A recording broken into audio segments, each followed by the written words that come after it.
With the NRL's transfer deadline ending in the matter of days, clubs were scrambling to move players around and trying to sign new talent for their roster in the back half of the season and onwards. This video goes over every confirmed and rumoured signing that has happened in the past month, starting off with the confirmed signings.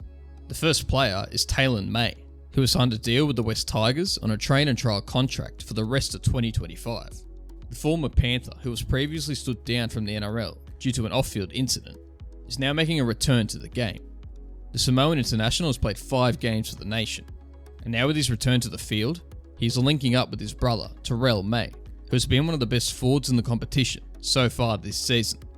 Now for a player who has already moved to his new club, and that is Dominic Young, moving from the Roosters to the Knights.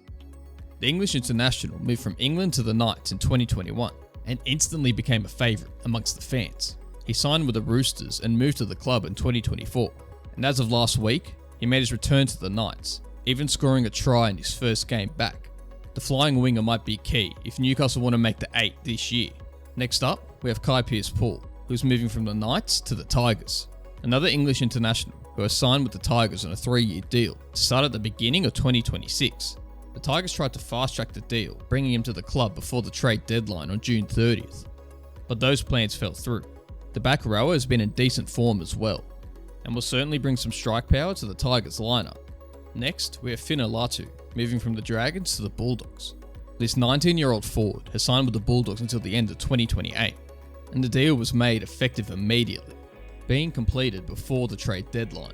The youngster is currently holding a back injury and is sidelined for the foreseeable future. He's joined the current team to beat in the competition, and what the Bulldogs have built will likely keep them in the top half of the ladder for the next several years. For another confirmed signing, we have Joe Stimson, moving from the Titans to the Castleford Tigers in the Super League, signing with the club until the end of 2026. The former Storm player made his debut for the club in 2017 and was a part of the club's grand final team in 2018, then was shifted to the Bulldogs in 2020. After struggling to maintain his spot in the starting side, he moved to the Titans in 2023 and has mostly played in reserve grade since then. Now for some contract extensions. Nafahu White has signed a 3-year extension with the Roosters, keeping him with the club until the end of 2026. As for the Broncos, they went on a bit of a signing spree, re-signing Adam Reynolds for 2026, making this his 15th season in the NRL. Reynolds made his NRL debut for the Bunnies in 2012 and stayed with the club until the end of 2021, where he would end up moving on to the Broncos. He would just recently play his 300th game in the NRL. Over his career, he has represented the NRL All-Stars, the New South Wales City, the Prime Minister's 13, and the World All-Stars, and even the New South Wales Blues on a few occasions. Additionally for the club, their star centre Kotoni Staggs has re-signed a multi-year contract with the club, keeping him there until the end of 2028. Staggs has played his entire NRL career with the Brisbane Broncos since debuting for the club in 2018. He has played representatively for the Indigenous All-Stars, Tonga, Australia, and even 1 game for the Blues in the Origin Arena. Also, one of their youngsters, Blake Moser, has signed a 2-year extension. The Tigers have managed to retain emerging playmaker Heath Mason, keeping him at the club for another season. As for the Warriors, they have signed the emerging forward, Tanner Stowers-Smith, on a 3-year contract extension, keeping him at the club until the end of 2028. The teenage sensation for the Knights, Fletcher Hunt, has signed a contract extension for the club until the end of 2027. Now the Titans have re-signed Jojo Fifita on a 2-year extension, seeing him through to the end of 2027. Then for the Dragons hooker, Jacob Little, he has re-signed with the club for an additional 3 years. As for the Eels, we have Bryce Cartwright, who is leaving the club effective immediately.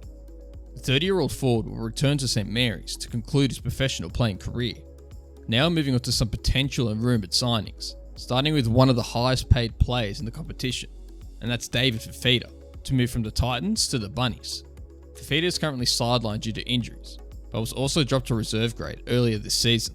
He previously turned down a 4-year deal with the Roosters, and then the Tigers became a potential option for the forward, but they will go on to sign Kai Pearce-Paul, making this an unlikely option. As for most recently, it was reported that Fifita contacted Wayne Bennett to discuss a potential move to the Rabbitohs. Now we have the Tigers hooker, Talon Da Silva, with multiple clubs showing interest in signing him, including the Knights, Cowboys, Eels, and most recently, Manly entering the race.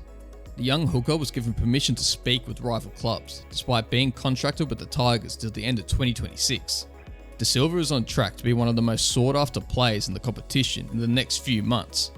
The contract situation seems to revolve around whatever the Tigers have planned with Api Coruscant, so this young gun has some potential club options.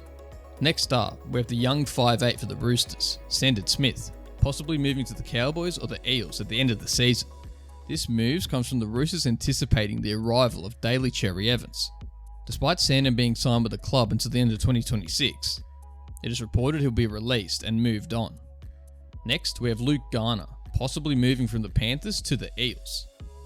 Despite Luke still having an extra year left in his contract with the Panthers, he's set to be leaving the club at the end of the year. It is reported that Garner possibly has a 3-year deal on the table from a rival club, and the Eels are the most interested as they go through their own rebuilding phase. Luke made his debut for the Tigers in 2018 and swapped to the Panthers at the end of 2022.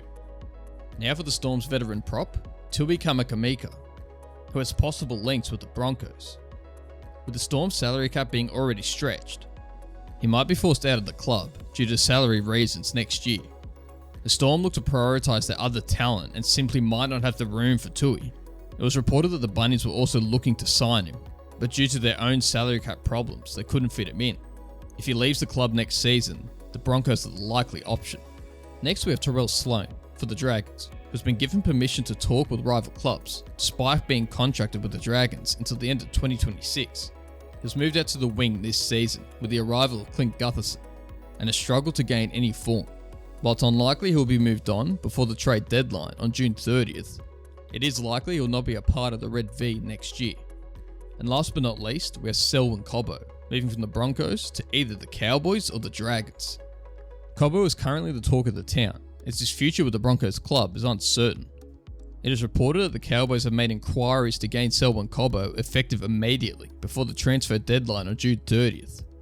It is also understood that the Dragons have shown interest in the 23-year-old before the transfer deadline. While no formal offer has been made, reports show that they are willing to consider an 18-month contract. If this is true and he signs it, it would leave him free at the end of the 2026 season, leaving a possibility to gain a permanent position at the Perth Bears when they enter the competition in 2027. While this is certainly a bit of a stretch, it's interesting to think about, especially if he doesn't have a solidified position at a club. Now that wraps up everything of the confirmed and potential signings that have happened over the past month. Let me know your thoughts on where some of these rumoured players will end up in the future. Thanks for watching.